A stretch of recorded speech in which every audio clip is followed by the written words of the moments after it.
All right, man. This is your baby. You want some lists? I got some lists for you. I got a couple. I got one or two. Yeah, you want to, before we get into it, you want to explain kind of your initial idea behind these lists and what we're going to do? Yeah, well, it doesn't really apply anyway. I just thought like we'd throw out 10 top 10 lists of just whatever came to our tiny little minds at the moment, and then it just one or two of us actually took it seriously and actually had a lot more ideas and a lot more gray matter going on in the old cerebellum, and so there's actually more thought put into it, and I'll credit you with that, Jed. Well, part of it was yesterday afternoon or Saturday, I guess, having a mild sense of panic that you were going to come prepared with all these lists, and I better spend a little time just thinking about how I'd respond to coming up with some lists and then having some at least vague ideas of who I would talk about.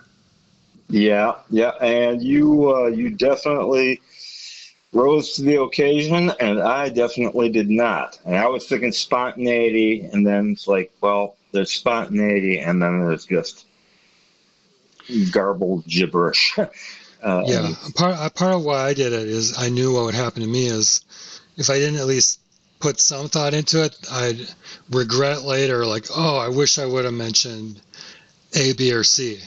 Right. That And kind of thing. and that's good.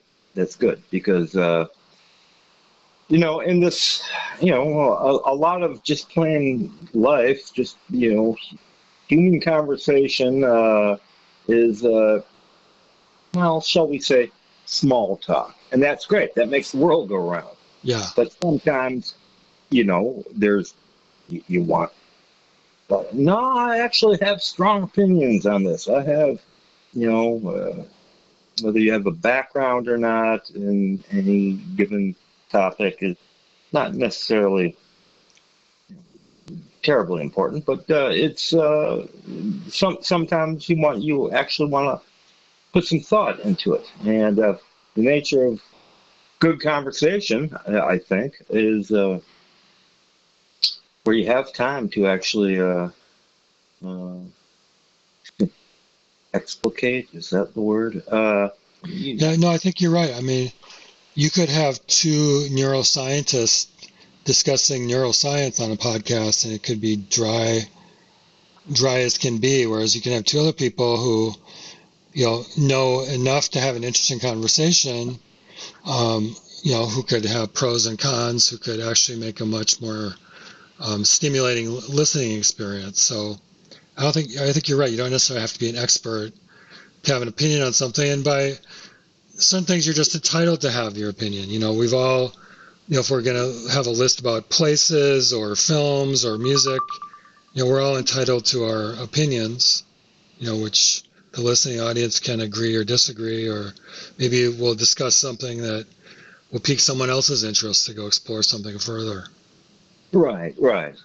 And of course, you'll note that one of my lists and one of your lists were not top 10 neuroscientists. Well, I may have added that, but you'll have to wait and see.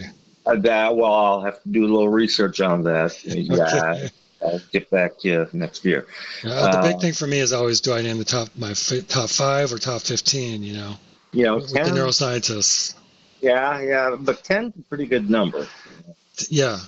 It's halfway between. It's very metric. 5 and 15. Yeah. Dude,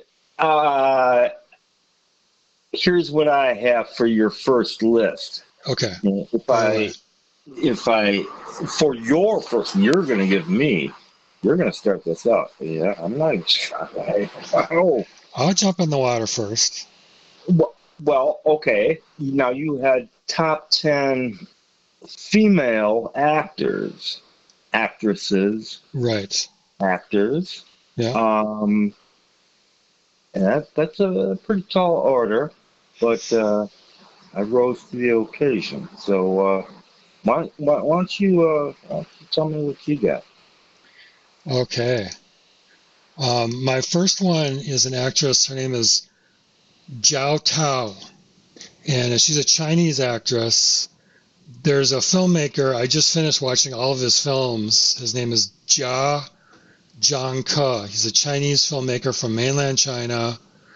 And it's a very much like indie type of film vibe. It's a very kind of cool, almost like French New Wave cinema kind of thing, where there might be like a cool like scene outside or in the city, and maybe people aren't talking that much, but interesting things happen. And he's in a relationship with this woman she stars in like almost all the movies, but it's really cool. Over a period of like 30 years, she changes her range of, she can play a very poor person, she can play a wealthy person, she can play a jealous person, an angry person, she can do dancing, she can do comedy, she can do serious work.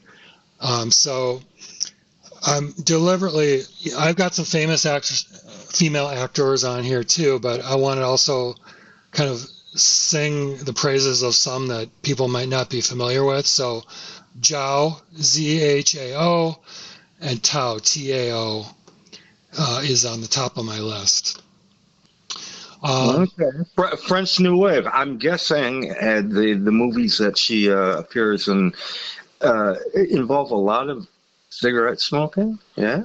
Yeah, these are all Chinese movies. The Chinese like to smoke cigarettes. Oh, they love that. This is actually probably my favorite part about the movie. Like half of his movies are like old Chinese guys sitting around in a room doing nothing, just smoking. Nice. And I just love it because you would never see an American movie where like the director's just happy hanging out filming that for like 5 minutes, And the Chinese, especially now, I think still now, but especially previously, they, like you say, they smoke like crazy. So that's a perfect example of how it's very similar to French films. Nice. Yeah. All right. Next, I'm going to go with, I'll keep the Chinese theme, Maggie Cheung, who, that's Cheung. She was... I'm familiar, yeah. Familiar. Yeah. She was in The Mood for Love, which you may have seen. I just don't remember. It's a story about two people. They're both kind of separate from their partners, and it's like 1960 in Hong Kong. And at that time in Hong Kong and around the world, people used to dress really sharp. The men had really cool suits on, and even cooler because it was influenced by like British tailoring because it was Hong Kong. And the women wore these beautiful, colorful qipao gowns, kind of form-fitting, with like the high collar up the neck. Right. Oh, yeah, right. And Maggie Cheung, basically this movie is just a vehicle for, you can tell the director is in love with Maggie Cheung, and it's just a vehicle for him to film her wearing these qipao dresses throughout the movie. Home style, let me tell you. The male gaze. We're going to get into that later with my list. I've got a couple caveats. The male gaze. Yeah, so this is a total male gaze, and that's also Zhao Tao. Like I said, he's in a relationship with the director, and she's the star of all of his movies. But unless you watched his movies back to back, because they all come out like 5 years apart from each other, most people would never even realize it, because she's such a great actor, and she's not that well known. Next one, Meryl Streep. Just because she's one of those kind of like the Beatles, like she's super famous, but she's also a true artist in her field, one of the greats. Yeah, she's really good. A couple, just to name a few, These were all in the span of the early 80s. I remember going to the theater, I think, to see all of these. French Lieutenant's Woman, Sophie's Choice, Right. Yeah. Silkwood, and Out of Africa. Yeah. Yeah. Yeah. Even I don't know if you ever saw the ABBA movie that she did. That was also fun. She's just got such a range from the most tragic to the high comedy. Apparently, she's really good in The Devil Wears Prada, where she's playing that Anna Wintour, the fashion maven. Apparently, that's a very good movie. Like the editor of Vogue. Have you seen that one? No, I haven't, but I heard similar things, and Yeah. that's very good, and but at playing a horrible witch. Yeah. She's that versatile. Yeah, she can pretty much do everything. Anything really. Yeah. Yep. Next, I've got Juliette Binoche, who you may be familiar with. She's on my list. Yeah. Okay. She was in Chocolat, which was just a very pleasing movie with Johnny Depp. She's like a chocolate vendor in France, right? I don't think I saw that. Okay, well, that's a really good movie. I remember reading about it, and I think Johnny Depp is, a great actor. Yeah, he's really good in it. It's a very mainstream type of movie, but really, really good. She was in The Unbearable Lightness of Being. Yeah. She was in the Three Colors movies, Blue, White, and Red. Have you seen those? Oh, yes. Yeah, especially Blue. I think she was the star in those. So I think she was in The English Patient. Yes, she was. And she's been in some movies recently where, she's aged, but she's still a great actor. So I wanted to call her out. Yeah, definitely. Yeah, she's, well, there's a couple on my list, we'll get to that. Even if the material or the film isn't that engrossing to you personally, or you don't find the story, you're not engrossed in the story, you don't find yourself, for whatever reason, technically or, script-wise, or just that she's one of those people, just to watch her. Sort of like Meryl Streep, actually. Yeah. Really. She's just so good conveying with body language, facial expression or lack of expression, just conveying something that somehow draws you in. She's a very beautiful woman too. She's very expressive in a very understated way, generally. Yeah, she's interesting because she's not like glamorous beauty. She's at times can almost be like plain, but she can also be quite striking. I think that speaks to her range of what type of character she wants to play. Yeah, if I saw her on the street, I'd do a double, triple take, with no makeup or, wearing, yoga pants and whatever. No, I think she is extremely striking, facially, physically, but she knows how to use, well, she's a true thespian, a true actor, how to use her physical, looks to impart what she needs to impart, embodying that particular role and that particular film that she's in. I'm guessing she's probably an athlete as well. Be it tennis or yoga or running. But yeah, Binoche is rightly acclaimed as possibly the greatest French actress of French cinema, say post 60s and 50s and 60s new wave of French cinema, sort of in the modern era. She's definitely up there. Yeah.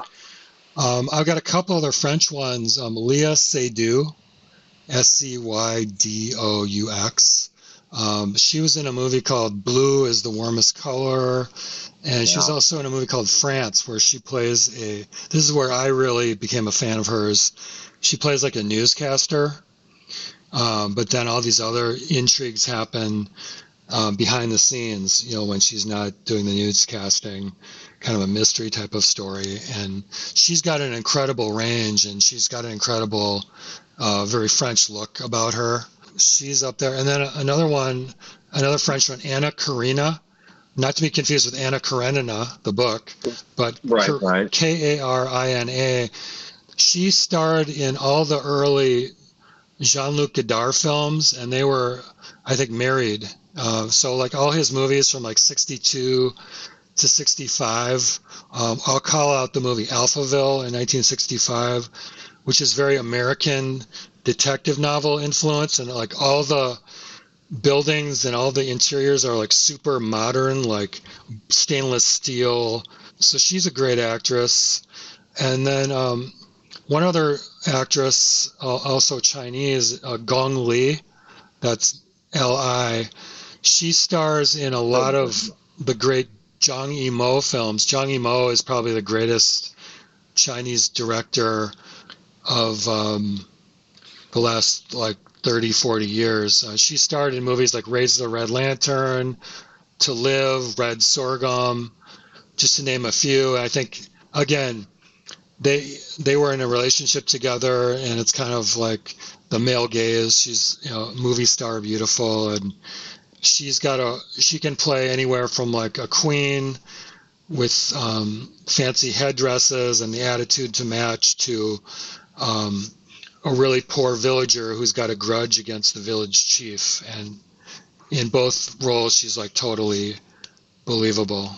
I've heard her name. I'm not sure that I have seen or recall seeing any films that she was in. But as you can tell, I tended to default. I'm a big fan, as you can see from my list, of French and Chinese film, because there's like right now, I think it's finally starting to end. There's just been like this incredible dearth of creative American cinema with all these Marvel films and superhero films and sequels. And I think people are finally starting to get sick of it. But I often find myself reaching to other cultures just to find things that I find interesting. Yeah, I hear that. And I'm not, a big, current cinephile. I can't tell you the most recent movie I've seen. Yeah, and I'm just talking recently. Like I think, if we're talking about 70s, that was like almost like the American New Wave. There's so many great American movies at certain times in our history. But I'm just talking like recent decades. Yeah, it's funny how you can. It's something that is 40 years old. It can be more resonant than something that has just come out 2 weeks ago. Exactly, like Shortcuts that we were just talking about yesterday. Feels very contemporary. Yeah, and I think that was released in the mid 90s. I think 94, 95, something like that. Yeah, 93, something like that. Yeah. Okay, you got a couple more to go here. That's all I got for that. I'm not always going to have 10. Oh, cheating. Yeah, sorry. I spent all this time trying to. Even sometimes I have honorary mentions. So okay. Above 10. Some of these Sophia Loren. Okay. And really, I just can't think of a lot of stuff that I've seen her. I've seen her in loads of films, and there's the male gaze. I like to look at her. I like to hear her voice, even when she's speaking Italian. And I should add this little note that my older brothers, Chris and Nick, worked on the original Grumpy Old Men film. There's a sequel, Grumpier Old Men, a couple years later. I think they worked on that too, featuring Jack Lemmon and Walter Matthau. And they're both really, really fun movies. Yeah, I think they're great for what they are. Not just good, but great for what they are. But Sophia Loren was in, I think, the first one. I can't remember if she's in the second one. I know Anne Margaret was in, I think, the first one as well. But my brother Chris recalls off in between scenes, in between takes for scenes at whatever locations they were shooting. Sophia hang with the crew, with the grips and the electricians, the crew guys smoking cigarettes and speaking a very, very heavily accented English. I suspect that she never really, took English as a proper second language, but that they just loved her for her professionalism and all that. And of course, she was. I don't know if she's still alive. Is she still alive? That's a very good question. But yeah, physically, very beautiful, even in her older years. I think she is still alive. She was born in 1934. Can you believe that? Yeah. 90.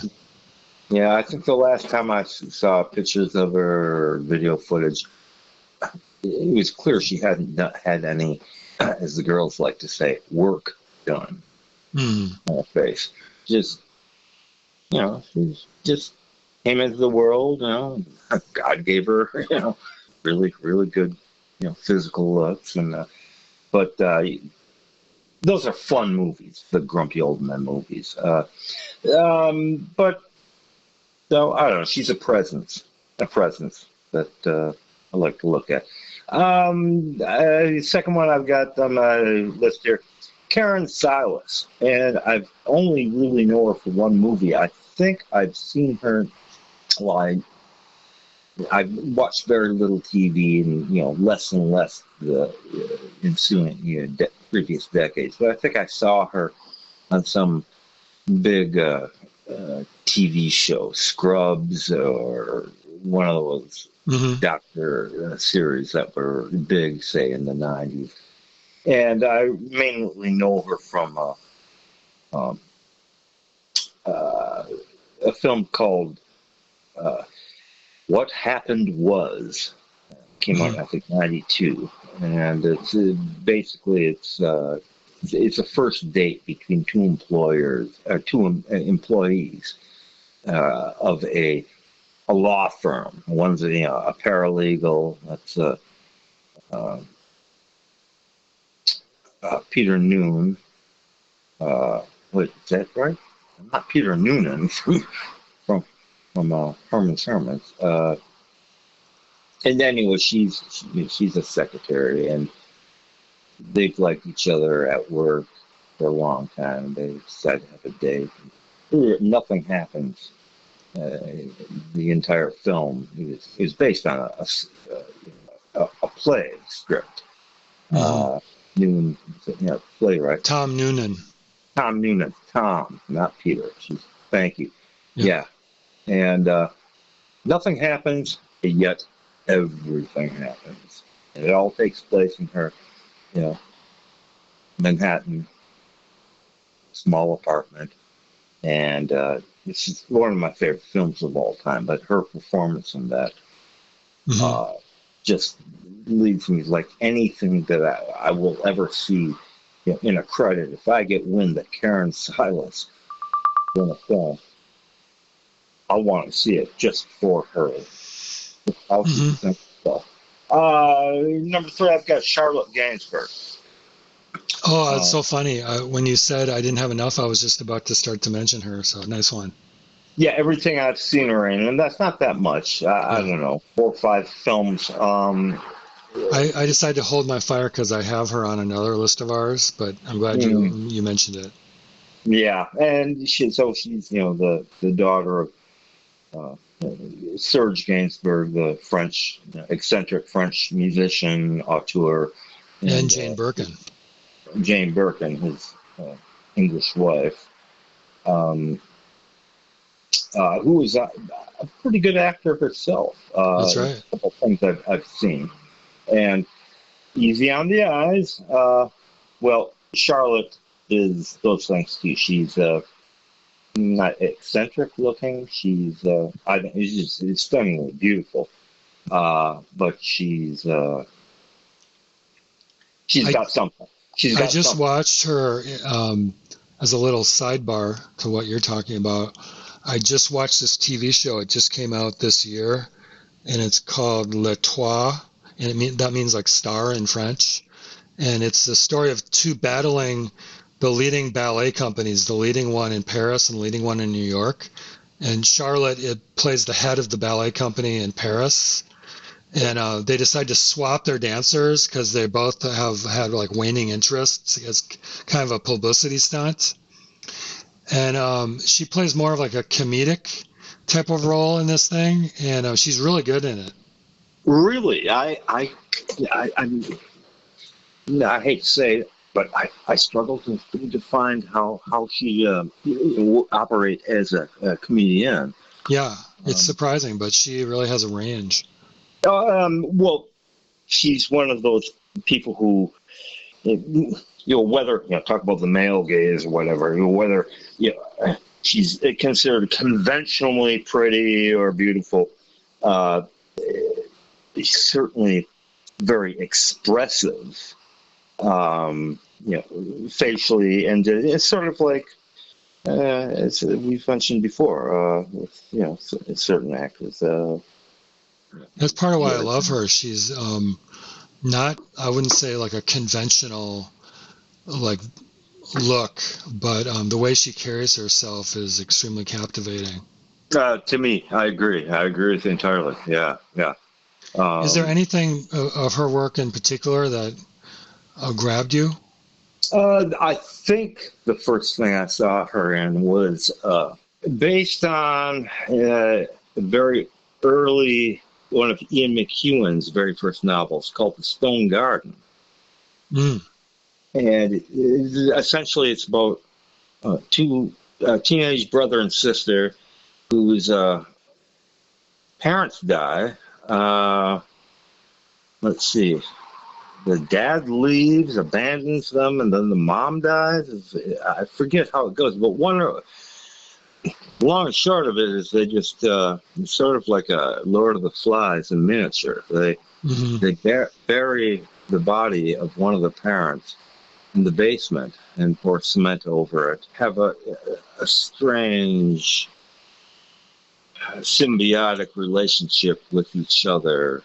Mm-hmm.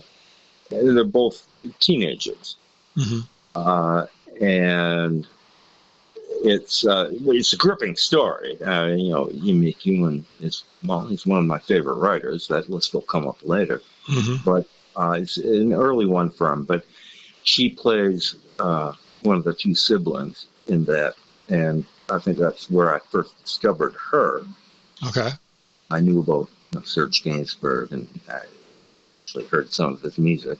I wasn't familiar with Jane Birkin at the time, but that's really where I discovered her. There was another film which is I forget who's the Danish director. Lars von Trier. Yeah, it was a film she did with Willem Dafoe. Yeah. Oh, you've seen that? Yeah, and it's pretty intense. And intense is an understatement. Yeah. It probably is the most intense film in cinema I've ever seen, and I'll leave it at that. Well, Lars von Trier, he's known for that. Yeah. I've seen 3 or 4 of his films. I just can't remember the names right now. Well, Breaking the Waves, that was his. That was the first Lars von Trier film I saw. Emily Watson. I think the one you're talking about with Charlotte and William Dafoe is The Antichrist. That's right. Yeah. It's not a feel-good movie No. by any means. And Dafoe is a wonderful actor himself. Yeah. They're very versatile. I can't really remember any others other than those two that off the top of my head with Charlotte Gainsbourg. But Yeah, she's that's good. somebody who's worth watching. Uh, Number 3 I have on here, number 4, Isabella Rossellini. And I can't really remember anything other than, say, Blue Velvet. I know I've seen her in other things, and whether they're any good or not, she has a presence. And, very beautiful, in the classic sort of sense. So I had her on here, the list, and I just, Blue Velvet isn't exactly a feel-good movie either. In fact, Laura Dern, Bruce Dern's daughter, is I almost put her on my list because I've always enjoyed watching her. She has a unique, physically she's very unique. That sort of gangly. Well, I think she's wonderful to watch. So she's she's in that really fun movie with Nicolas Cage. What was that, Wild at Heart? Wild at Heart. Oh God, yeah. She's really great in that. But backing up the truck to Isabella Rossellini for a second, she's still bringing it. She was in this. Have you seen the movie Conclave? No, have you heard about it? About the re-electing of the new pope. Yeah, growing up Catholic yourself, I think you'd find it especially interesting. But I thought it was a series, like a Netflix or HBO. No, it's a movie. Oh, it's a movie. Okay, all right. And it's it's extremely timely. It came out just around the time they were actually doing that process. When Francis died. Exactly. Yeah, right. That's right. But she was good in that. Yeah. Does she play a nun? She plays Nun's sister Agnes. She was nominated for a Best Supporting Actress Academy Award. So she actually is. I'm right. She's actually playing a nun. You got it. Oh wow! I guess that. I'm a pretty clever guy, aren't I? That's right. Okay. You knocked that one out of the park. Yeah. She's just sort of like Sophia Loren. They're both the classic Italian beauties. But did you know that she was married to Martin Scorsese from 79 to 82, was partners with David Lynch at one time, and was partners with Gary Oldman at one time? I just read this right now. Yeah, I think I heard that about Scorsese. Yeah. Boy, that would be. I wonder how after a hard day's work for either or both of them, how dinner went down with Marty and Isabella. Well, I guess that's why their marriage didn't last. But fiery Italians, to say the least. Next, I've got Katrin Cartledge, and the best role where I actually discovered her is Mike Leigh, the great British director, sort of a realism director. And he often used the same actors and actresses in his films, and would have them actually workshop the scenes with each other, work out their own dialogue, and I think one of the greatest movies ever made. Also, one of the most unfeel-good movies you ever want to see, called Naked. That came out in 1993, I think. And Katrin Cartledge actually died a few years later, very young, of a rare form of cancer or something. And essentially, Naked is about just a ne'er-do-well, just a horrible sociopath who travels from Manchester down to London. He's sort of a midnight rambler character, and he goes to the apartment, the flat of his former girlfriend, and she's wonderful too, Leslie Sharp, in the movie. Mm-hmm. But I can't think that she been in other Mike Leigh films, but Katrin Cartledge is her wacky roommate, like a punk rock, gothy punk rock girl, and she and Johnny, the characters played by the great David Thewlis, a great British actor. I think one of the finest, contemporary scene. And she just, again, her presence, she plays this, seriously Cockney, South London, sort of goth, punk rock, just lost soul girl. We've all known people like that in our lives. And Johnny immediately takes advantage of her, even while in the presence of his former girlfriend, who's a little more conservative, a little more staid. And it's just a gripping movie. It's not a feel-good movie, but you know everybody in the film, even though it takes place in Britain, well, specifically London of the early 90s. Katrin Cartledge, and she's been in a couple other films with Mike Lee. I just can't think of the names right now, but just a very fine actor, like a serious one of those, Shakespearean stage educated British actors. Yeah. Next I've got Frances McDormand. Fine choice.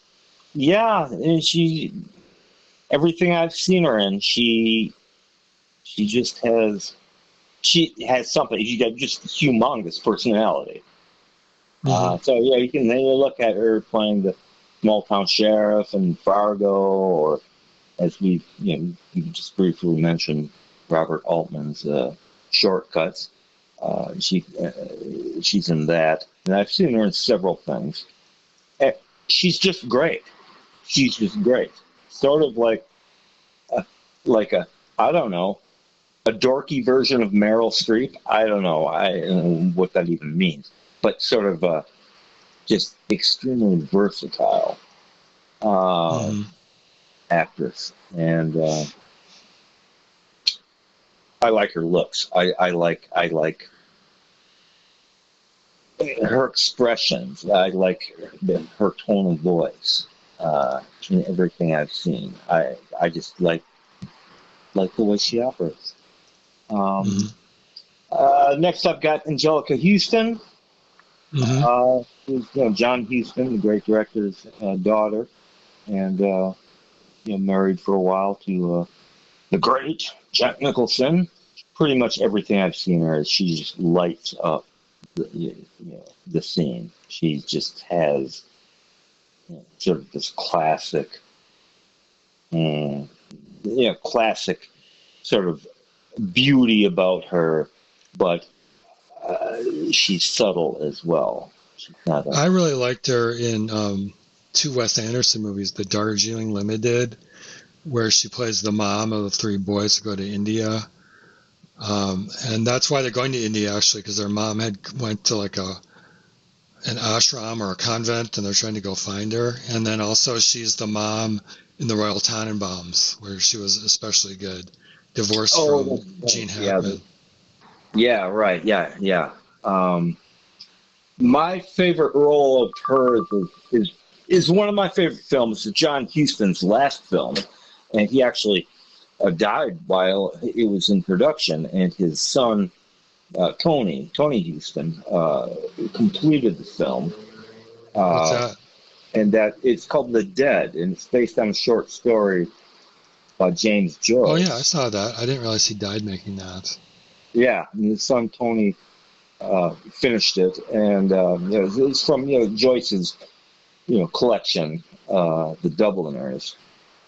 It's one of those short stories, and it's just one of my favorite films ever. I remember there's a line in there that always stuck with me. This guy says, "I never heard you sing so well." I don't know if you remember that. Oh, that at dinner. That's Yeah, he's sort of a ne'er do well, drunken. yeah, Who lives yeah. with Just the way mom. he phrased it. Yeah, I've never heard you sing so well as you have as to a very elderly aunt. They're there for Right. Christmas dinner, and she sings a song, and the actress is playing is clearly probably 80 years old at the time. Right.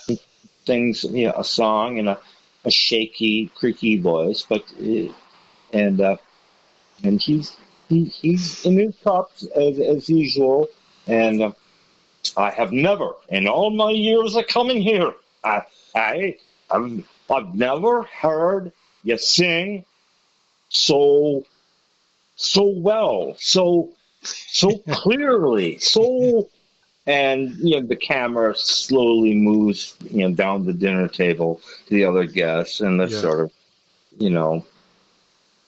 a little embarrassed, cringy, I think is what the kids are saying these days.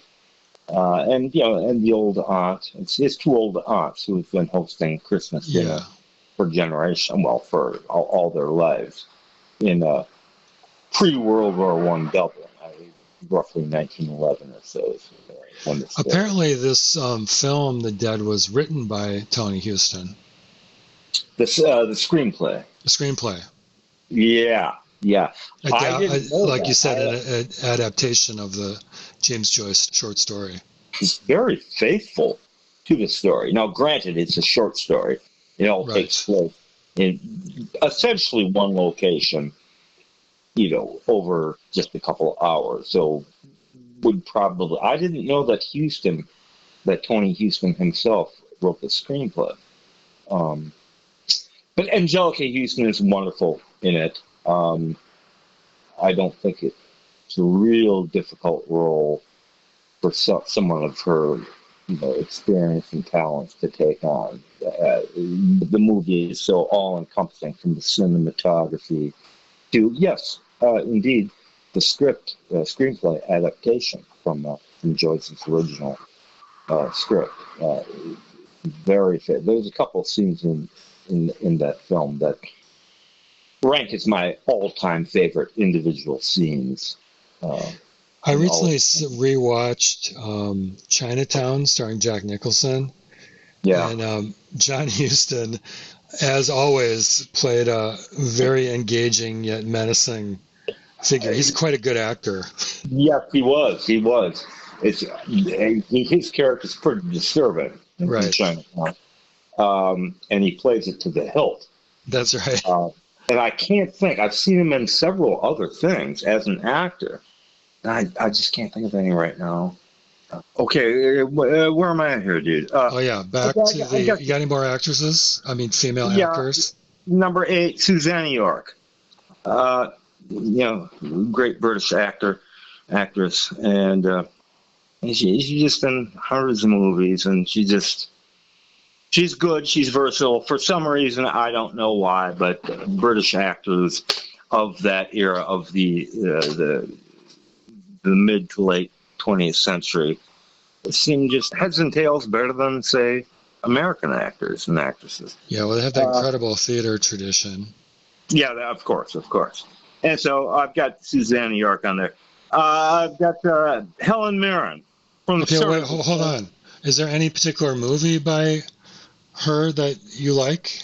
Yeah, well, I was thinking of one of my favorite films of all time. It's called Tunes of Glory. Okay. And it's Alec Guinness claimed it was his favorite film that he ever worked on. Sir Alec Guinness and John Mills. And long short of it is Sir Alec Guinness he's the colonel, a very popular colonel of the British Army Highland Regiment. And John Mills is a very proper Englishman who's going to come in and replace Alec Guinness as the colonel of this regiment. And this is peacetime. This is post-World War II. So, late 40s, early 50s.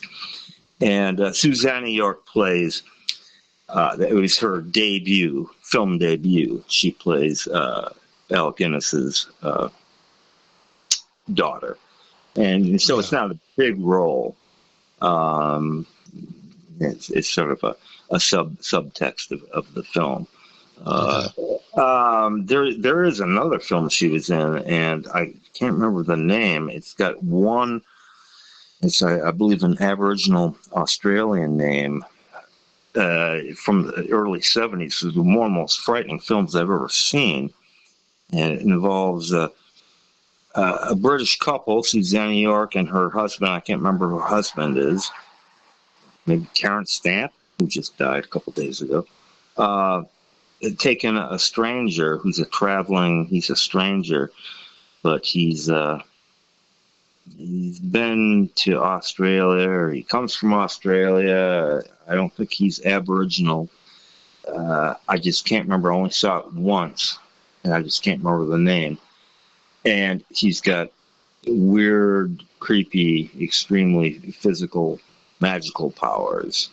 Helen Mirren, another great British actress, and I can't remember anything I've seen her in. White Knights. Is that the dance movie with? Yeah, that's the dance movie where she plays the stern dance taskmaster. It's got Gregory Hines is in it. It's got My Love Is Chemical by Lou Reed. I don't think I ever saw it. Oh, it's a great movie.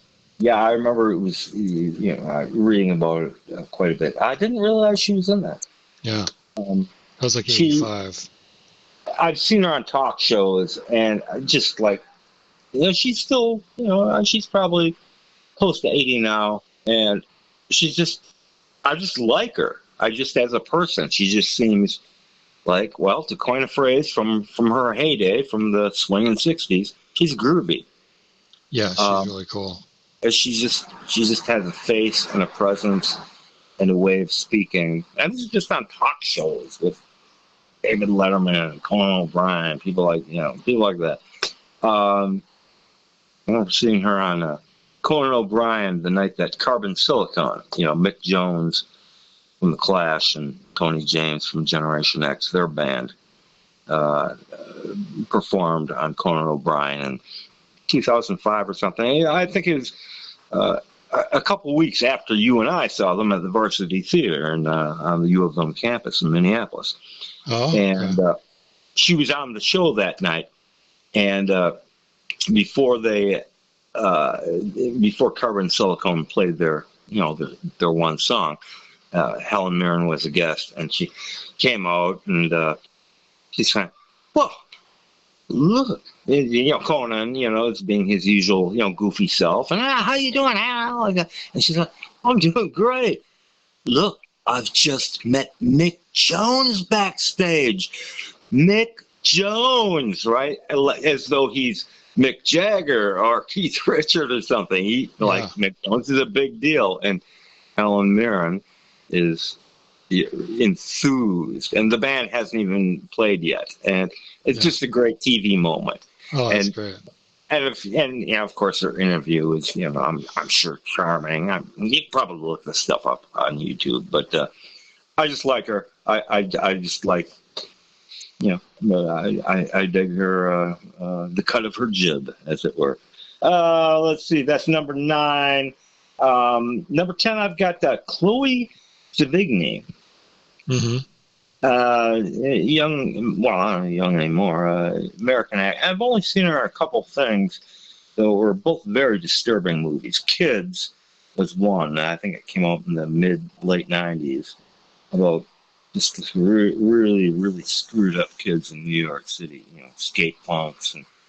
But I've seen her in a couple other things, and she seems to be specialized in miserablest characters, but she's just very good and very, very expressive in a very low-key, miserablest way. So I like Chloe Sevigny. And I just, as an honorary mention, I had to put Audrey Hepburn as well. Oh, yeah, she's great. Yeah, just somebody else who just had the It. I think she was the original It girl from the 60s, and when they coined the phrase It girl or something like that. She also was a great human being who did a lot for charity. Yeah, right. Animal rights and human rights. And, so she just had, that certain special something. So that's my list for favorite female actors. You want to keep going? You want to try blast off another one? I only have 2 others completed. Yeah, should we try another one? Well, I've got authors and I've got female musicians are 2 of the categories that you selected. All right. So if you wanna try one of those, yeah, why don't we go with female musicians? Okay, yeah, actually, yeah, that would suit my taste and probably take up less time. But I think so. Well, guess what? It's your turn, Jed. All right, I'm going to start with the one and only Chrissie Hynde of the Pretenders. Yes, indeed. I knew she'd be there. She's on my list as well. A great singer, a great songwriter. I love the way she holds the Telecaster. From Akron, Ohio, I believe. Transplanted to the UK. Still lives there. Most notable for her first albums with the Pretenders, Pretenders 1, Pretenders 2, the EP, and also Learning to Crawl. I also like a lot, even though James Honeyman Scott, one of the greatest guitarists of all time, and who was the bass player? Pete Farndon. Pete Farndon, I think, had both passed by that time. Yeah. But that had Back on the Chain Gang, My City Was Gone, Middle of the Road. Yeah, it's a great. I mean, you just think of how many great songs were on those first few albums and singles. Songs like Kid, Brass and Pocket. They're just classic songs that sound like just from any era. They're just timeless in their sound and in their arranging and their singing. Right out of the gate, she was a woman who knew what she was confident, she was creative, and really raised the bar for what women could do in rock in a lot of ways. And you got to remember, at the time when the Pretenders, their first singles came out in '79. Actually, the debut album actually came out kind of like the Clash of London Calling in the UK in late '79. Yeah. Released in the US in 1980. So people think of it as '80s, just like they consider the Clash of London Calling '80s. Yeah. Released, a couple months later. But at that time, women were really, in bands, younger bands, younger women, writing their own songs, playing instruments. It was, you call it punk rock or post-punk or new wave or whatever. It was a very exciting time for music, just in general. Yeah. And this is coming, what they call disco was still a big thing, kind of dying out a little bit, but was going to mutate into, the early '80s production values and whatnot. And of course, the whole disco thing was also full of, great female artists and singers, and was just a great musical movement unto itself. Remember Disco Sucks and burning disco albums at Soldier Field in Chicago and all that racist, misogynistic nonsense. And the Pretenders There's so many different types of music coming out under the banner of new wave and punk and post-punk and a lot of synthesizer-based stuff. But this is really great guitar-based, rock music with her Classic rhythm guitar, drums. the incredible guitar riffage and solos of James Honeyman Scott in those early records. So just great guitar-based music. It doesn't get much better than that. Yeah, just a classic two guitar, bass, and drum lineup and approach and sensibility. Yeah. But she's a great live performer too. Oh yes, she is. She's easy on the eyes for us boys who like that. It still is to this day. Even I think she stopped dyeing her hair, and so now just, but she knows how to pose. Like she knows how to stand. She knows how to move her body. She knows how to take shapes and scan. Exactly. That's a big part of it. Yeah, hey, that's rock and roll, baby. Yeah, that's right. She knows how to do it as well as Mick Jagger. Yeah. Good call. Yep, she's on my list. All right.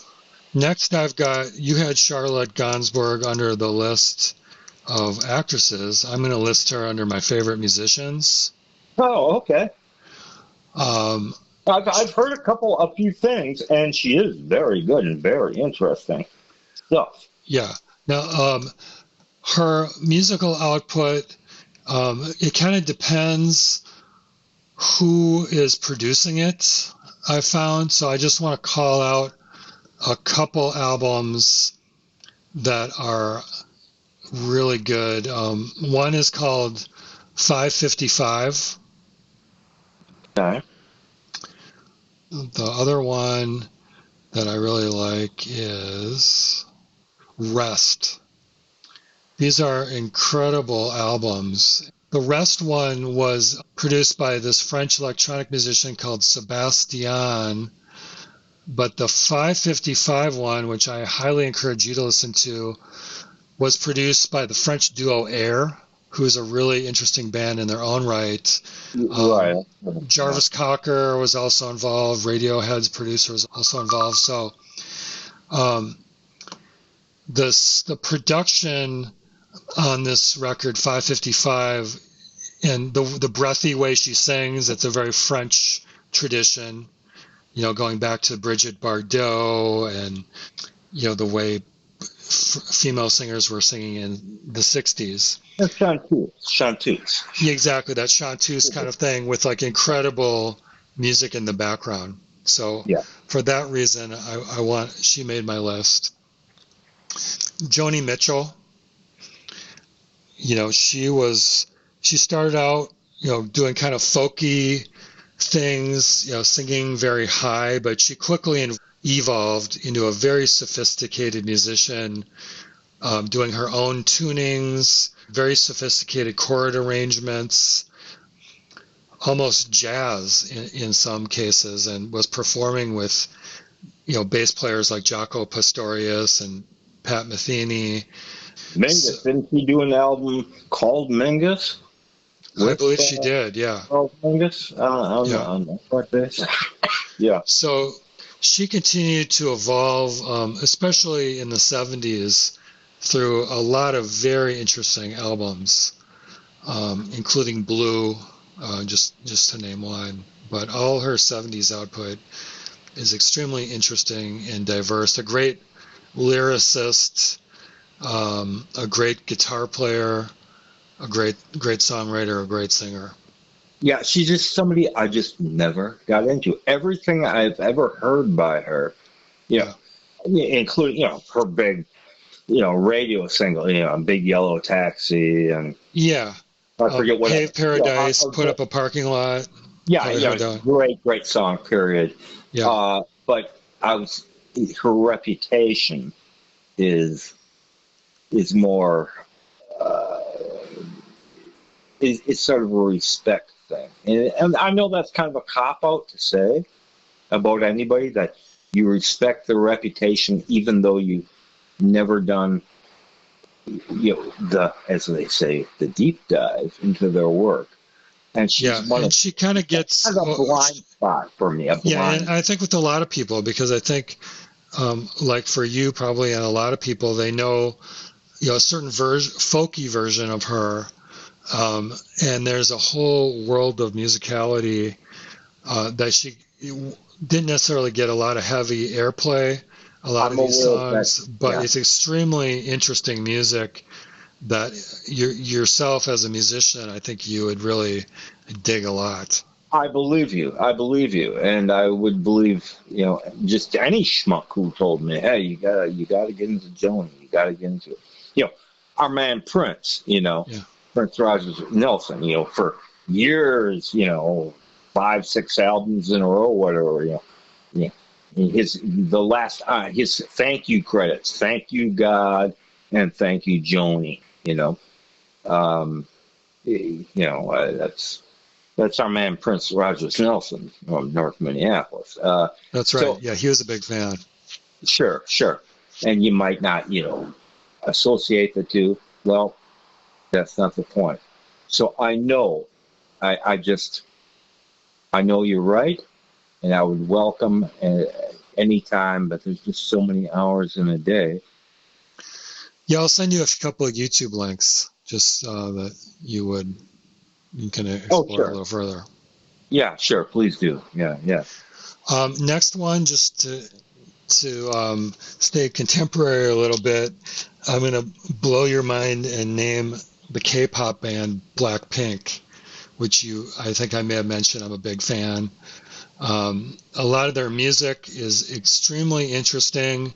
I know you talk a lot about new music sounds you don't like, but this is new music that's very creative in terms of production and sounds and songwriting, like right on the cutting edge in an extremely interesting musical way.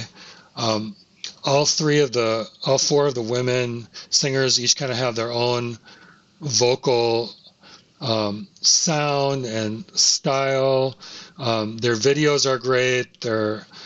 They just put out a new song called Jump that's very good. So I'm going to call it Blackpink. Yeah. I remember you sending me, a year, maybe 2 years ago, 3 or 4, videos from YouTube. Yeah. And I remember my response is that this isn't bad. There's some stuff I like. Yeah. The sound of the records, I think, is sort of this undifferentiated blare, but that's the sound that sells records that people want to hear.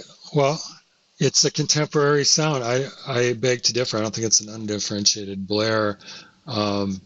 There's some really interesting dynamics going on. I'm going to send you a recent song. They all have done the last few years solo projects, and the most low-key member of the band, her name is Jisoo, who doesn't really go to the United States very much because she doesn't speak English very well. But she has a song that, in terms of dynamics, I find very interesting. So I'll send you a link to that. Very good. Okay. You got a couple more to go. Yes. Just very quickly, Bjork. Yes. Bjork. I saw Bjork, who was originally, from Iceland. I think she was a child star in Iceland, and then she was in the band the Sugar Cubes.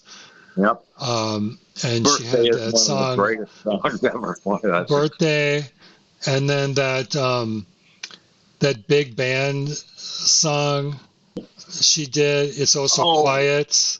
I don't know if that was solo or with Sugar Cubes. That was a lot of fun. Yeah. And then she had an album. All her stuff is very interesting, and a lot of the videos are always really creative and inventive. Solo album that I'm familiar with is 2001's Vespertine. It's a very quiet winter. Sometimes we talk about that with the Waterboys. Like, this sounds like it's a winter album. Yeah. Well, Vespertine is a very winter album, and it's micro beats, and it's household sounds and hushed vocals, and it's choirs and orchestras. I think I heard a couple of things from that at the time when it came out. Yeah. Yeah. So I would highly recommend that. What? It's startling. Yeah, The it's sound of it's startling in its quietude. Yeah, that's right. So that's a really great record. And she continues to make music and do interesting videos. Just someone who could have been just a marginal underground artist who occasionally in her career blasted into the mainstream, and good for her. Why is she not? And she's not 80 years old. Why is she not a huge thing? Well, we know why Kate Bush isn't, even though because she's a little bit too creative, I think, for the mainstream at times. Yeah, exactly. But she could, because she can do all the shit. She can do the big beat, the big synthetic, big beat sound. She could, but the other thing is, with an artist like this, you got to remember, she's not trying to be mainstream. She has a certain audience, and this is kind of how the music business is going. You need enough people who will pay to see you and buy your records, and you can perform to those people and just do exactly what you want to do and not have to try to appeal to be mainstream. Yeah, but she could, put on, gobs of makeup and get a stylist and, do the thing and go out and have, these massive, arena stadiums. And she could do that stuff in her sleep. She could do the musically. Sorry, I'm not pick on Sabrina Carpenter again. But what they're doing, she could do that. Now she's a little older. She's 59. So 50, she's 59. Oh God, I thought she was 10 years younger. But even still, she's a physically small woman. Well, anyway, never mind all that. But she could have done it if she wanted to. If she really wanted to. If somebody wanted to, if some record company, whatever she was signed to for U.S. distribution, like, we're going to push this peculiar little person from Iceland, and we're going to make him as big as Madonna. They probably could have done it, maybe for a couple singles, maybe an album, maybe a couple of years. Whoever they are, meaning what was formerly known as record companies, could have done. Anyway, sorry to sidetrack, but yep, your good call there. Yeah. And I saw her live too in Oakland in 1992, open for U2 on the Zoo TV tour, which is kind of cool. Really? Yeah. Dude, wow, that does sound like a trip. Yeah. Yeah, I still remember that. Yeah, she used to always wear the clock necklace. I don't remember that. What, like Flavor Flav from? Yeah, kind of. Really? Yeah, the original Flavor Flav. Yeah, I don't know if I've ever seen pictures of her. Well, I can imagine her. Well, I can imagine her doing anything.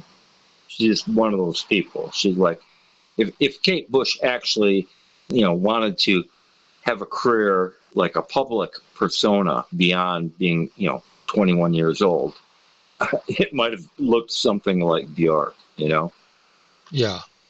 But Kate just being too intelligent and just said, nope. I'm just gonna make records in the studio and put them out there. Mm-hmm. A real artist, a real musician, and that may sound snobbish or whatever, especially compared to contemporary artists, but it's all subjective, as we say, and and I'm a snob. So, all right, what else? We're winding down on here. Winding down, I've got a few more. Gweno is a Welsh artist who I like a lot. I'm assuming you can't spell that name. I can actually. Gweno. Oh, there's actually a couple. There's actually a couple of vowels in there. It's not all Y's and consonants, so thank goodness for that. All right. But I think you'd really like her. Just great pop guitar, indie pop with a beautiful voice. Sometimes she sings in Welsh, sometimes she sings in English. Very articulate. Sometimes she hosts shows on BBC Music. Very charming personality. Just great. Send me something if you can. I will. Yeah, I'll send you some guano. You'll dig it. Yeah, yeah. Next, I've got Bebel Gilberto. Now, Bebel Gilberto is a bossa nova singer.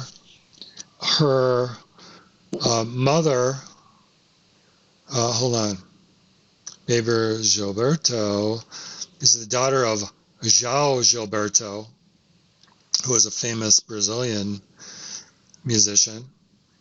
And she's got an incredibly kind of sensual, husky voice. And I saw her live one time, I think maybe at the State Theater. Just really great. In particularly, she's got an album I used to listen to all the time called Tanto Tempo. I'll send you some links to her. She's one of the greats. And then, last but not least, Debbie Harry from Blondie.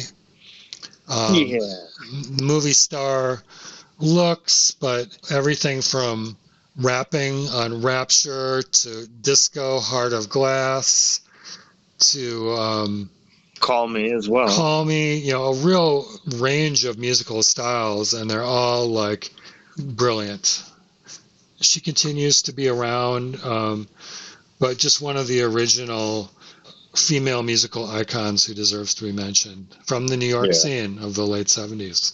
Yeah, no, they weren't a punk band. They weren't a new wave band. They were a rock and roll band. Even when they got Giorgio Moroder to produce Call Me, it's a great song. Period. Yeah, but what's interesting is I think they were known as a little bit more of just like you say, like a rock and roll band, and no one expected them to do like The Tide is High or branch out in the musical styles. They did kind of like the Clash did. They had the musical imagination to take it in all kinds of interesting directions, and it totally worked. They just moved really fast. They were just music geeks. Yeah.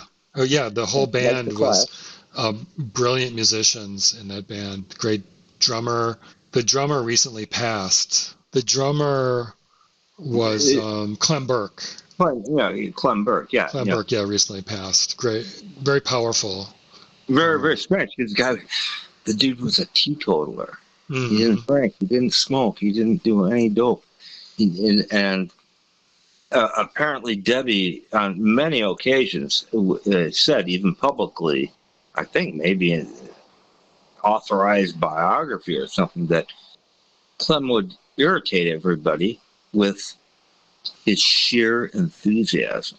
Mm-hmm. Like they're recording, they're in the studio or whatever, and just Clem was just too excited about music, and they're like, "Shut up, Clem! Knock it off! Sit down!" Like that. That's my kind of player. Mm-hmm. Even though I'm not a teetotaler, but Debbie, yeah. So that's all I got. What do you got?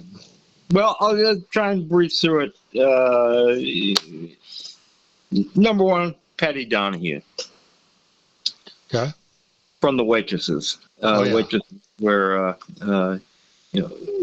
Chris Butler from Akron, Ohio, home of Chrissie Hynde, his former band, sort of the semi-legendary Tin Huey.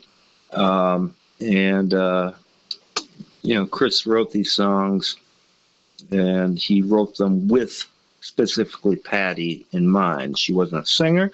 She had no voice, really, to speak of. Not that everybody has to be, Mahalia Jackson or Aretha Franklin, but she was a rapper. She's a rapper.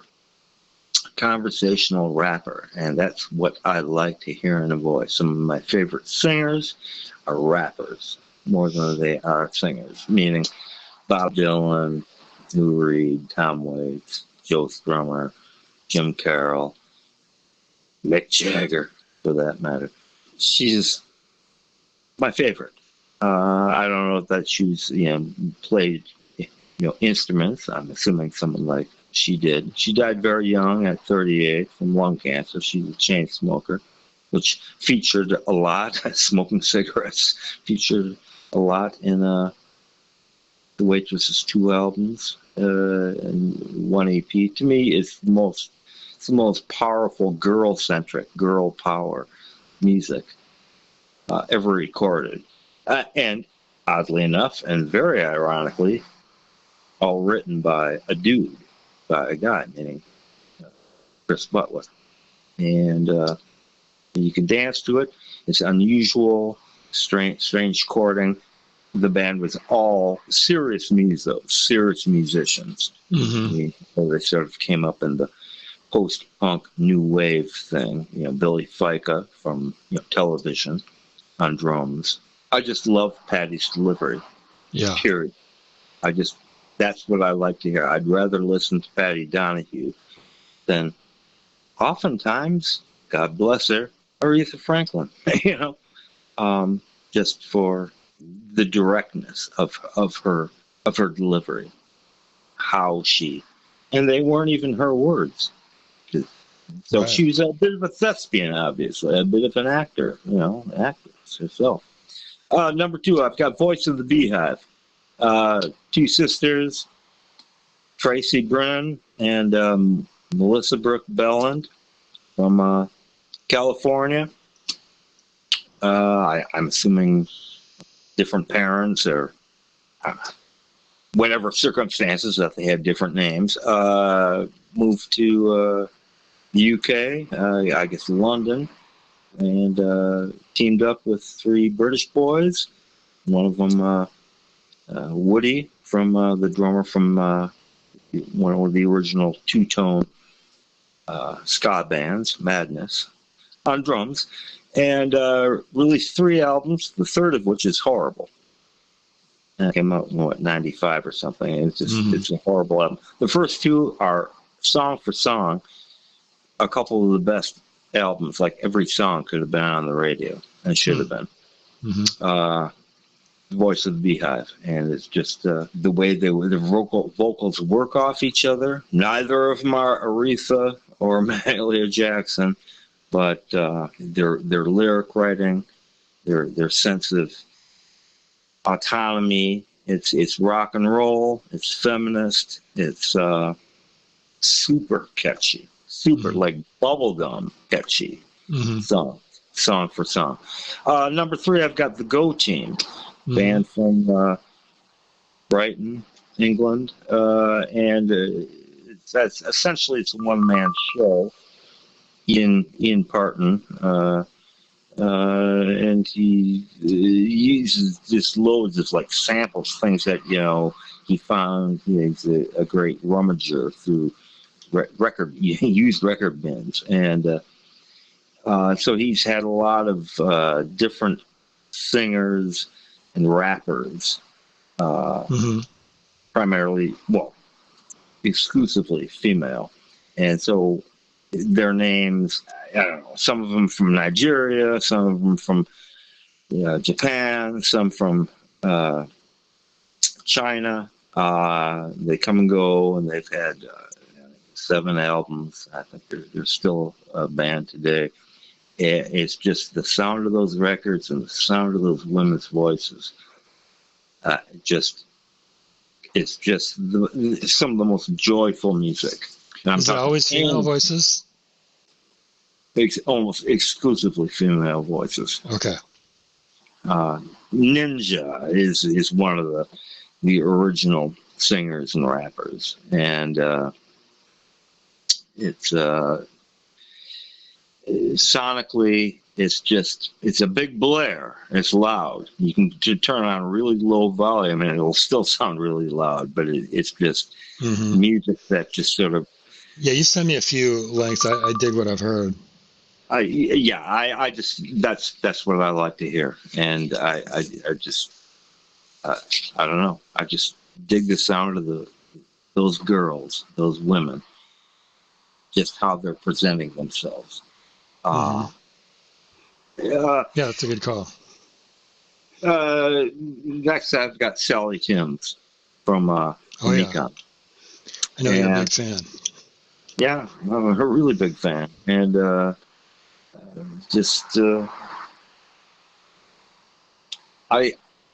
she's as good as Chrissie Hynde, I'd say.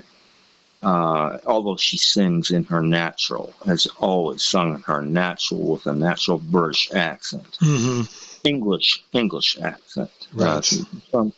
From Leeds, like the other primary, John Langford and Tom Greenlaw. She's lived in Chicago for years, and apparently still holds down a job as a paralegal in a law office. Wah, wah, wah. Really? Yeah. Well, John Langford lives in Chicago now too, and has 9 other bands as well. They're just serious musicians that just scrape by, and that's all they do. But sometimes I guess you have to work in a law office as a paralegal to. She was married briefly to. Who's our man, Armisen, Fred Armisen? Yeah. One of the Saturday Night Live alumni. He's actually a very funny guy. You see him doing like his Mick Jones. Have you seen his drum stand-up routine about drums? Yeah. That's pretty fun. Yeah, you see the interview that he did with Mick Jones and Paul Simonon from The Clash as his alter ego, Ian Rubbish. Oh, yeah. I think he said that to me. Funny as hell, and a voice that's as velveteen as Chrissie Hynde's. She's not a belter, although she can scream and holler occasionally. And it's because Mekons are a big group, communal. A 6-7 piece band, and they often just sing straight unison harmony vocals, and you can hear, her. They're probably my favorite working band, that's actually on the road these days.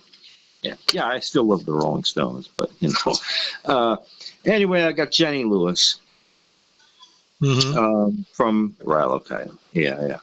She's great. Friend of Bob Dylan. Yeah, she's like the whole package.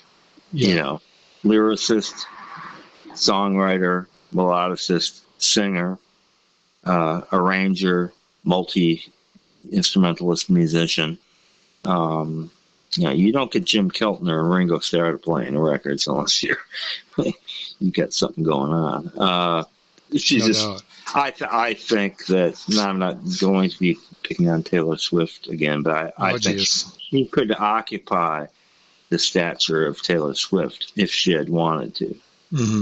She's got the looks and stuff, and she could even gob on some more makeup and take off some more clothes, I suppose, and then and bada boom, bada bing, she'd be as big as Taylor Swift. But the song wise, arrangement wise, melody wise, lyrically, with an actual point of view and a world view, this thing we used to call soul. And real musicians, small bands actually playing, which Taylor doesn't have.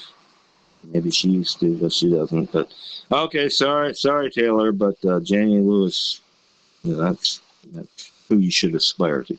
I did read just a couple of years ago, Taylor Swift somehow a playlist of her 10 favorite, 15 favorite songs, and there was a song.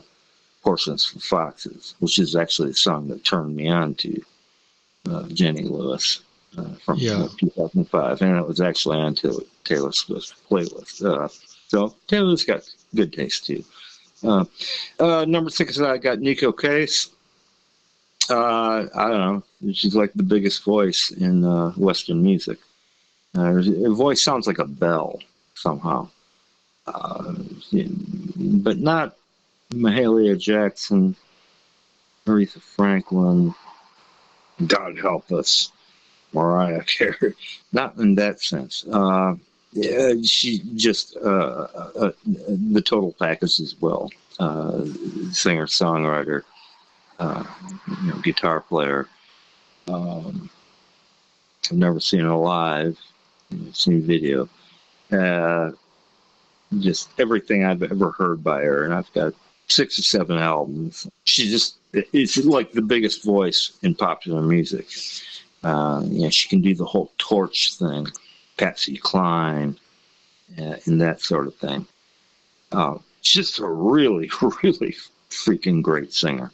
7, I've got Kirsty MacColl, the late great Kirsty MacColl. Mm-hmm. Yeah, she's great. Made her name, probably some good money, singing backups and harmonies with people. The Pogues, great. Some consider the greatest contemporary Christmas song of all time. Fairy Tale of New York, duetting with the late great Shane MacGowan. I told you I saw her live at a little room in a bar on Loring Park. No, you didn't tell me that. Yeah, she was amazing. Kirsty, really? Yeah. With a band or solo or what? Yeah, I think it was with a band. I'm assuming a small band. Yeah. And Loring Park, you mean the bar there? The one on the corner there, is it the Loring? It used to be called the Loring, yeah. Yeah, and there's a room kind of right by the entrance, kind of a narrow passageway where bands would play. Right. Yeah, I know what you're talking about, yeah. Yeah, she played there. I saw her play there one time. What the hell is she doing? I mean, it was a nice bar, and it was a nice a nice venue. But very small. You think she'd be playing at least, the main room at First Avenue? Yeah, you'd think so. So anyway, I jumped at that chance, and it was amazing. Really? Is she a good performer? Because apparently yeah. She had horrible stage fright, or she had. Okay. I think she was very charming. It's been a while, but I seem to remember, she was very good.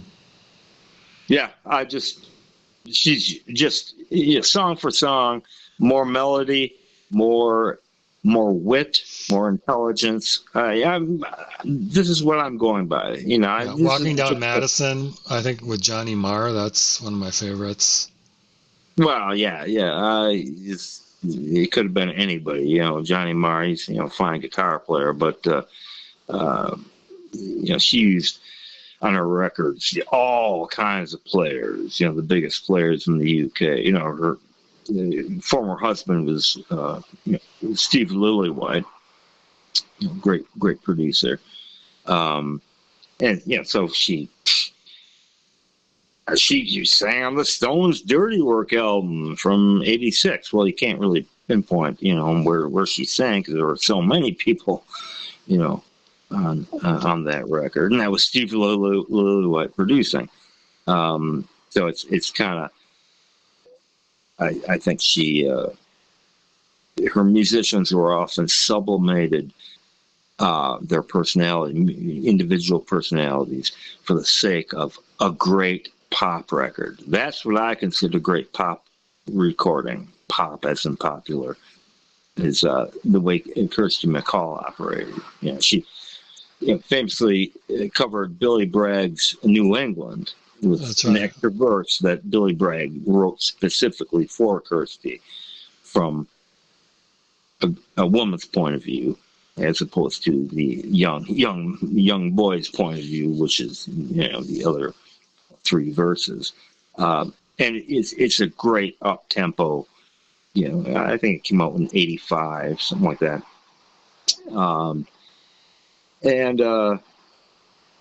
Yeah, so she could work with all kinds of people, not just Johnny Marr, but Mel Gaynor from Simple Minds on drums, but they were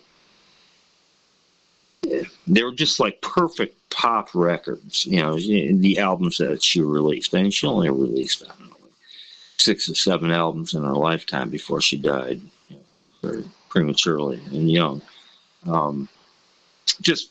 That's where, and again, one of these gals, she's an English gal, a good Croydon, gal from North London, sang in her natural accent. Never attempted the American accent, or to sublimate her natural accent.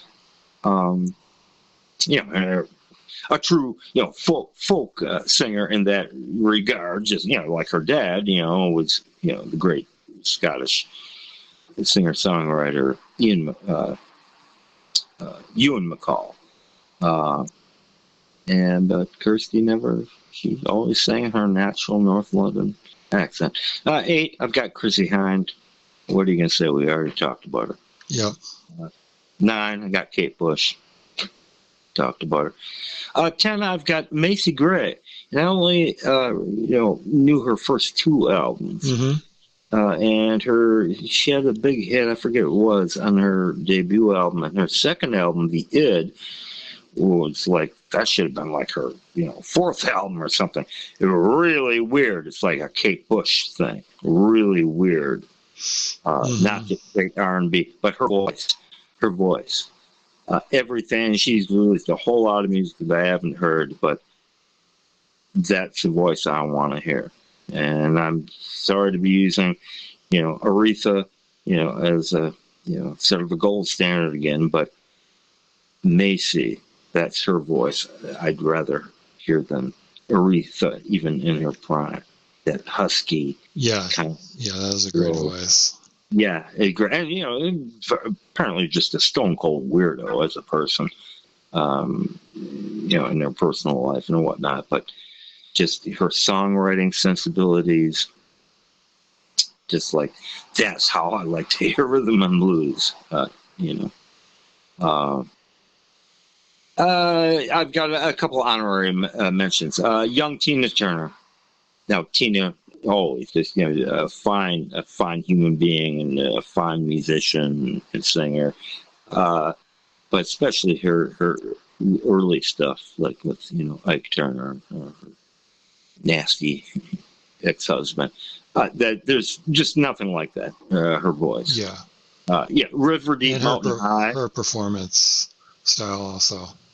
Yeah, indeed, as a performer, but just on record, I think it was Lennon, maybe George Harrison, I forget which, said, River Deep Mountain High, which is, of course, produced by Phil Spector, was the greatest single song ever recorded.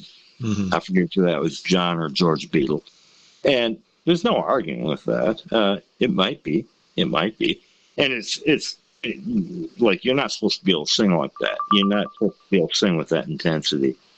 I've got Kimmy Dawson. We actually did a short show on her about a year ago. Just her writing, the quality of her voice, that just conversational, low-key quality of her voice, the low-key quality of her songwriting and recording sensibilities, what they used to call lo-fi, I think, at the beginning of the century. Early Liz Phair, mainly her first 3 albums. I heard the next 2, and I think she's had a new one out recently, but the first 2 are very lo-fi with her 3 buddies from Chicago. Exile and Godville, big deal, critics' favorite and all that. But the 3rd one, big production, White Chocolate Space Egg, that's just some of the finest writing. And it's her voice. Does that one have Polyester Bride on it? Yeah, Polyester Bride's on it. Oh, yeah. And just that conversational tone she has to her vocals. Last I've got here is Pauline Black from The Selecter.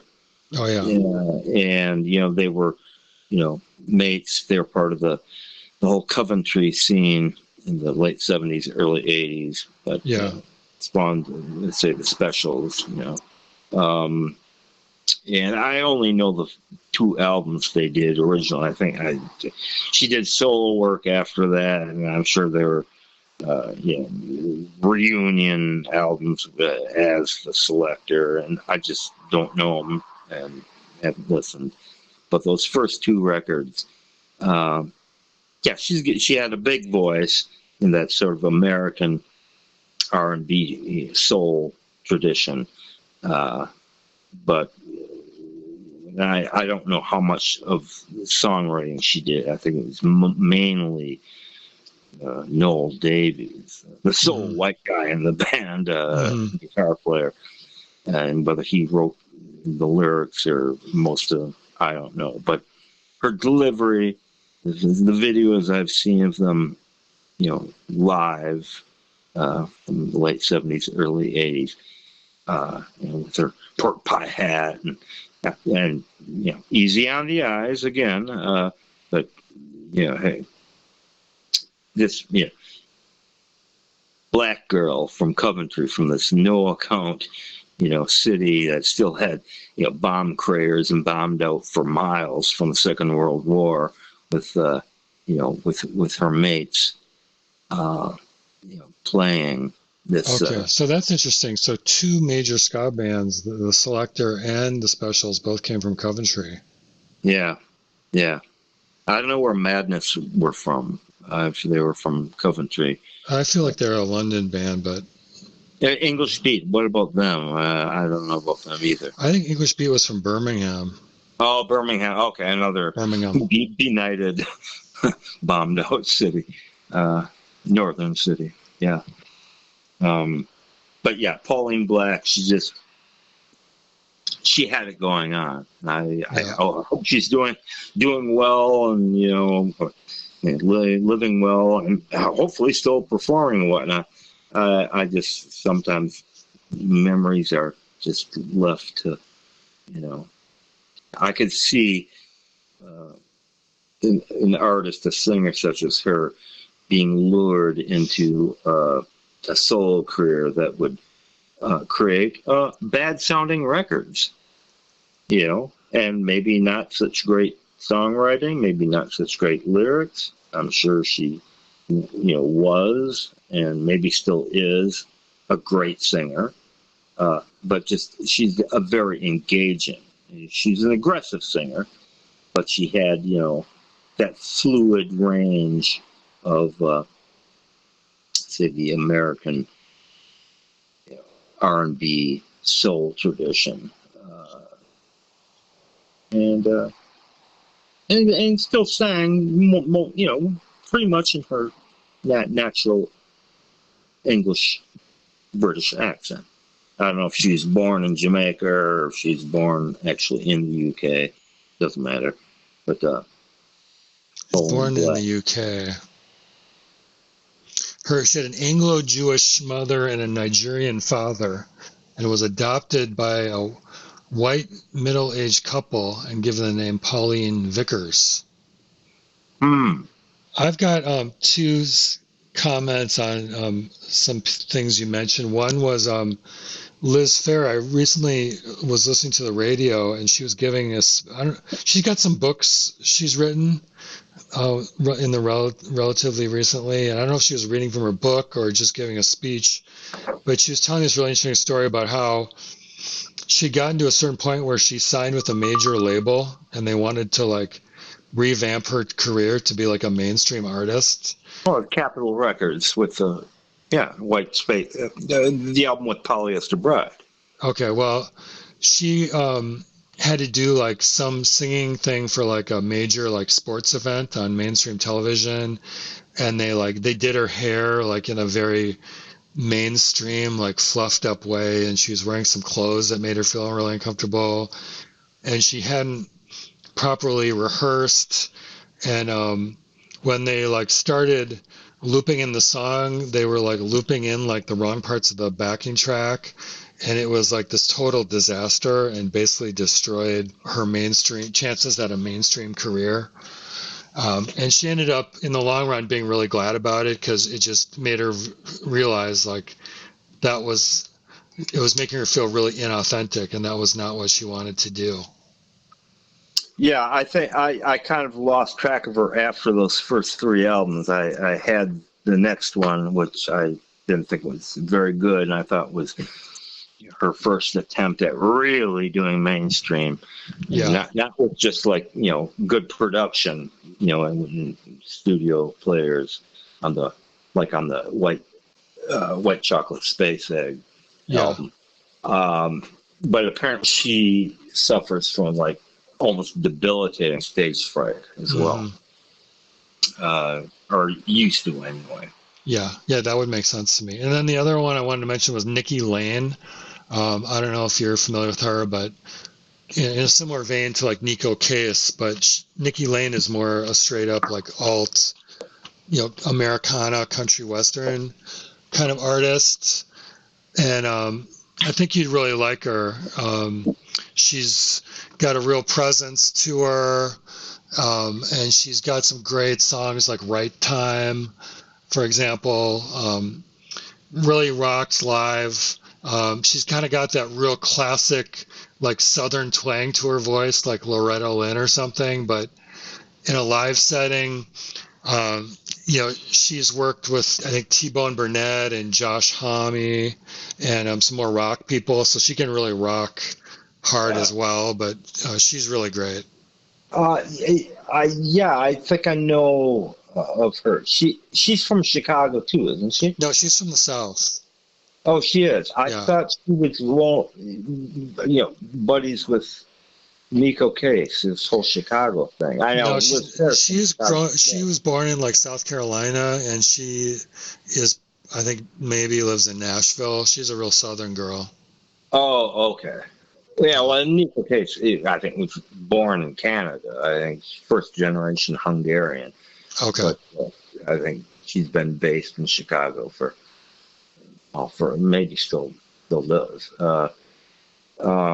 But yeah, I've heard of Nikki Lane, and I may have actually heard something of her for actual music. She's really good. I think you'd like her. Yeah. Yeah, my next one I know you're really going to dislike, Kate Bush. Oh yeah. Kate. Oh geez. She's never gonna amount to anything. Kate Bush, and I'm sure you know this. She was like super talented. She began writing songs at age 11.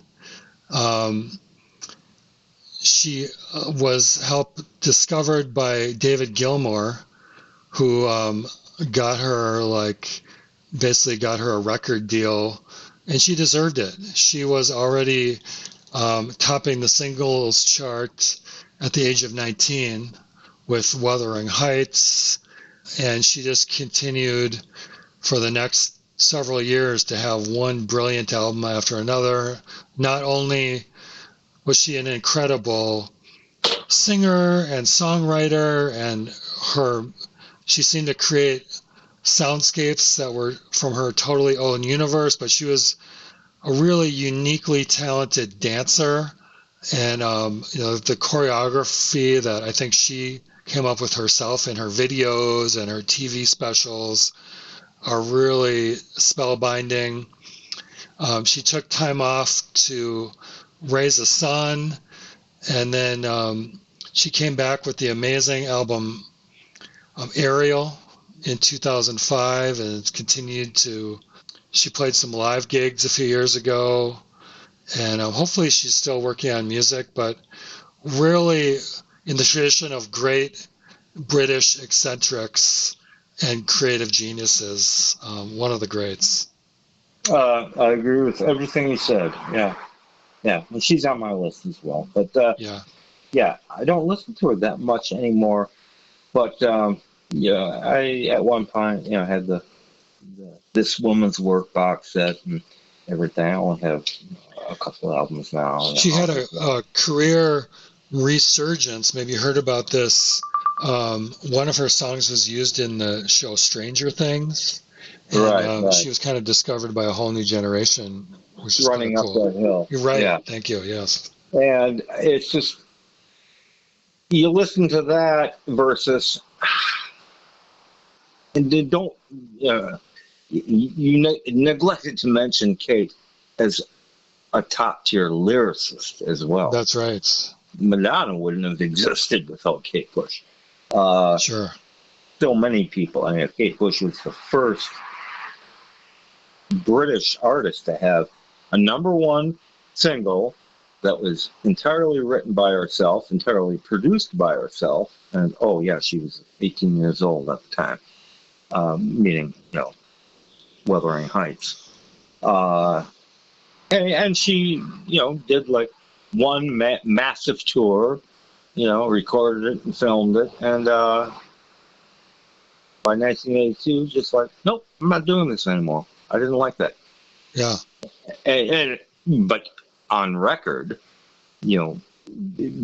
became even more explorative and more idiosyncratic and more sumptuous, and didn't play any more live shows other than a few, guest appearances here and there, usually for charity or something,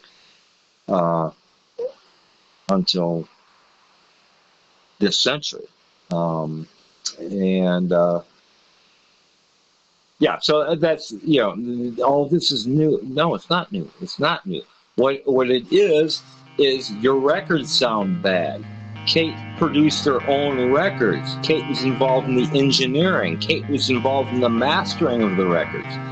Kate was involved in the playing of numerous instruments, almost all the keyboards, Fairlight synthesizer, samplers, a piano, like a piano organ, hand-picked the musicians that worked on every one of her records. And you can play them really, really loud if you want. If you have, a sound system, you can play them really loud, and they sound really good.